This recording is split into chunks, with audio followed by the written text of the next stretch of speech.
श्री शिवाय नमस्तुभयम मित्रों, हर हर महादेव। आप सभी का स्वागत है हमारी YouTube चैनल शिव पुराण ज्ञान में। हमारी चैनल पर श्री पंडित प्रदीप मिश्रा जी द्वारा बताए गए सभी अचूक उपाय बताए जाते हैं। सही जानकारी के लिए हमारी चैनल को अवश्य सब्सक्राइब करें।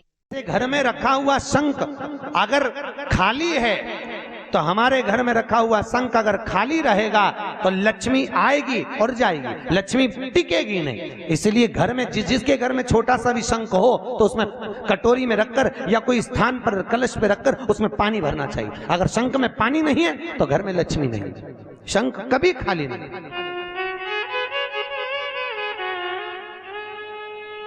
33 करोड़ देवी देवता में केवल एक भगवान शंकर हैं जिनके ऊपर शंख का जल नहीं चढ़ता।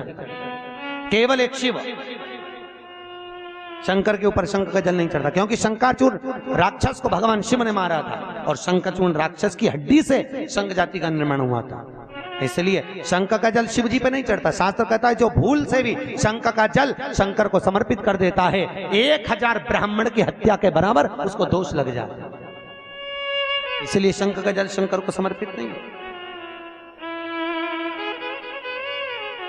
जिस व्यक्ति को नलियां चौक हो गई हों, डॉक्टर ने बोला बाईपास कराना पड़ेगा, उसको कुछ नहीं करना चाहिए। 7 बेर, बेर जानते हो क्या बोलते हैं यहाँ पर? बेर बेर बोलते हैं। 7 बेर प्रत्येक शिवरात्रि को शंकर जी के ऊपर समर्पित करना चालू कर दो। 7 बेर, जिंदगी में कभी बाईपास कराने की जरूरत नहीं पड़ेगी। केवल 7 बेर, उसमें से एक बेर 7 बेर चढ़ाओ, एक बेर उठा के लाओ और वो व्यक्ति को खिला दो जिसको बाईपास के लिए डॉक्टर ने बोला। फिर दूसरी बार चेक करवाना, वो खुद कह देगा कि बाईपास की जरूरत ही नहीं है, नाड़ियां क्लीन है एकदम। अटैक की बीमारी नहीं होती, हार्ट अटैक नहीं आता उस व्यक्ति जिसने प्रत्येक हर महीने की शिवरात्रि पर 7 बेर शिव को समर्पित करना चालू कर दिया, उसको कभी अटैक नहीं आ सकती, हार्ट अटैक की बीमारी नहीं। हमारा शिव दयालु कितना कितना भाई। सती और शिव का जहां विवाह हुआ था ना, क्या बोलते हैं, त्रिजुगी नारायण। कौन कौन गया? रात था केदारनाथ से 12 किलोमीटर इधर गौरीकुंड से त्रिजुगी नारायण है, जहां शिव और सती का विवाह हुआ था। जहां पर माता सती शंकर के साथ में जब विवाह करी थी तो 7 जगह पर रुकी थी। सती मैया के रुकने पर वहां कुंड बन गए थे 7। आज भी शंकर और सती के विवाह की अग्नि वहां पर जल रही है, आज भी विवाह किया।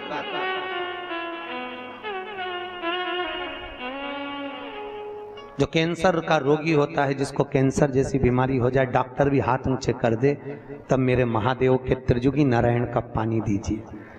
जहां शिव और सती का विवाह हुआ था 7 कुंड बने थे, उस 7 कुंड का पानी एक बोतल में भर के ले आओ और लगभग 21 दिन तक उसको 1-1 चम्मच पानी देना चालू कर दो। कैंसर की बीमारी में आराम लग जाता है, एकदम वो स्वस्थ हो जाता है। फिर चेक करवाओ जाके तुम्हें जिसको कराना हो। पर एक शिव के उपासना में एक फल की प्राप्ति है। फिर वही वाली बात आ गई, चोटे को कुबेर बना दिया दादा, चोर को कुबेर। तो फिर सोचो, तुम तो शिव महापुराण की कथा सुन रहे हो, ये दादा है बाबा है। कहते हैं दादा की गोद में जब पोता बैठता है ना, खाली नहीं उठता, उसको दादा 5 रुपए 10 रुपए या टॉफी देकर ही भेजता है। उसी तरह जो शिव महापुराण की कथा में आकर बैठता है, मेरा भोलेनाथ उसे खाली नहीं भेजता, कुछ ना कुछ देकर ही भेजता, कभी खाली नहीं भेजेगा। आपसे निवेदन है, जिंदगी में कभी शिव महापुराण की कथा श्रवण करने का मौका मिल जाए, कभी शिव कथा को सुनने का मौका मिल जाए, जैसे आज बैसाख के महीने में यह अग्रवाल परिवार करा रहा है, भगवान भोलेनाथ से कहना, बाबा हम आपकी कथा सुन रहे हैं, हमको ऐसी लक्ष्मी देना कि एक बार हम भी शिव महापुराण की कथा करवाएं, ऐसी करुणा करना। बाबा से विनती करके जाया करो, देगा, जरूर देगा। और साल भर 2 साल में ऐसा पूर्ण देगा कि वो खुद करुणा करेगा कि तू करा। पर तुम भूलना मत ही फिर शंकर जी को, नहीं तो कहते हमको तो मिल गया, आप जान दो। नहीं तो वो भूल गया था ना, कौन भूला था? कल कथा में बताया था, कुबेर जी। शंकर जी को ही भूल गए, होता है, देने वाले को लोग भूल जाते। अब ये तो व्यापार करते हैं तो इनको मालूम है, जब व्यक्ति को जरूरत पड़ती भैया भैया करके गौ माता समझ के ले लेते हैं, और जब लेने जाओ तो शेर जैसे धाड़ते हैं। अरे कोई खा के भग रहे हैं, दे देंगे, फिर ऐसा बोलते हैं जब जरूरत थी भैया दे दो, अभी तो काम निकाल लो, निकाल बोले बात सहजता नहीं। बहुत बाबा एक मुखी से लेकर 14 मुखी तक रुद्राक्ष होते हैं। एक मुखी रुद्राक्ष लक्ष्मी के लिए वर्णित किया गया है। सबसे श्रेष्ठ रुद्राक्ष 7 मुखी होता है। कौन से नंबर का? 7 मुखी रुद्राक्ष। अगर व्यक्ति एक ठेला चलाने वाला, हाथ गाड़ी चलाने वाला 7 मुखी रुद्राक्ष को सिद्ध कर कर अगर पहन ले, जिंदगी में कभी संपदा की कमी नहीं आ सकती। कभी जिंदगी में 7 मुखी रुद्राक्ष पहनने वाले को कष्ट नहीं। 3 मुखी रुद्राक्ष बच्चों की विद्या के लिए होता है। 11 मुखी रुद्राक्ष ब्लड प्रेशर के लिए होता है। 11 मुखी। 5 मुखी रुद्राक्ष व्यक्ति के जीवन में जो काम अटक रहे हो, कहीं सर्विस के लिए, कहीं नौकरी के लिए, कहीं विद्या के लिए, किसी काम में जा रहे हो और हो ही नहीं रहा, 5 मुखी रुद्राक्ष का प्रमाण कहा गया। कितने मुखी? 5। 5 मुखी। जैसे सूर्य को अर्घ देने के लिए जब नारी अगर पुरुष वर्ग सूर्य को अर्घ दे और उसका काम अटक रहा हो, तो लक्ष्मी लेने के लिए तो आपको बताया था कि मिर्ची के दाने उसमें डालना है, पर अगर कोई काम अटक रहा उसके लिए कंकु डालकर सूर्य को अर्घ देना चाहिए।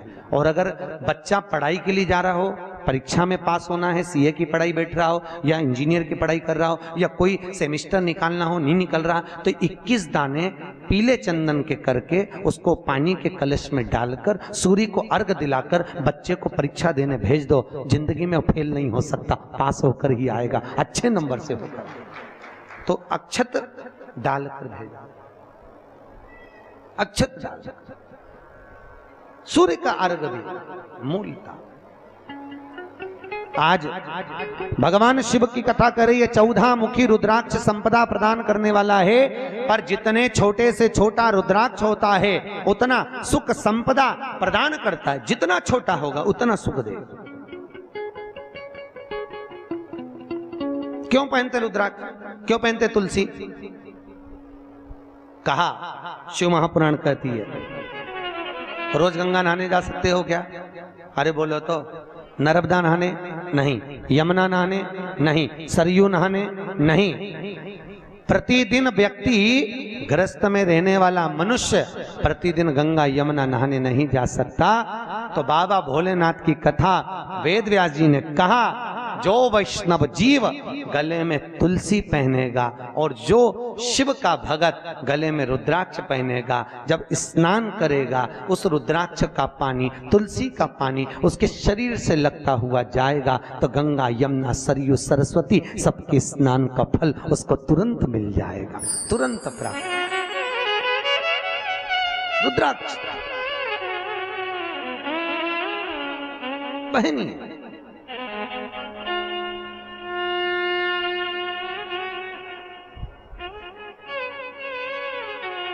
और रुद्राक्ष पहनो तो टेस्टेड, बिल्कुल ओरिजिनल पहनना। धारण करिए, आजकल बहुत रुद्राक्ष मिलते हैं पर ओरिजिनल नहीं मिल पाते, टेस्टेड होना चाहिए। रुद्राक्ष की मूलता है, उसको पहन धारण करिए। शिव का स्मरण कर कर, सबका मंत्र अलग अलग वर्णित किया गया है शास्त्रों में।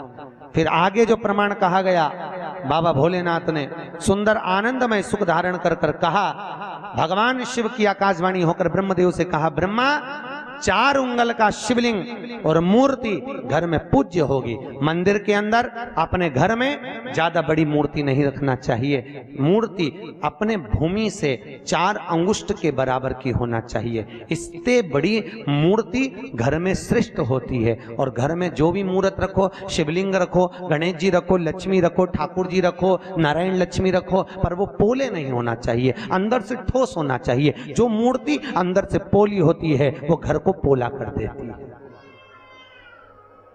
आपको मालूम है पहले के जमाने में लड़की देखने जाते थे लड़के वाले, तो क्या देखते थे?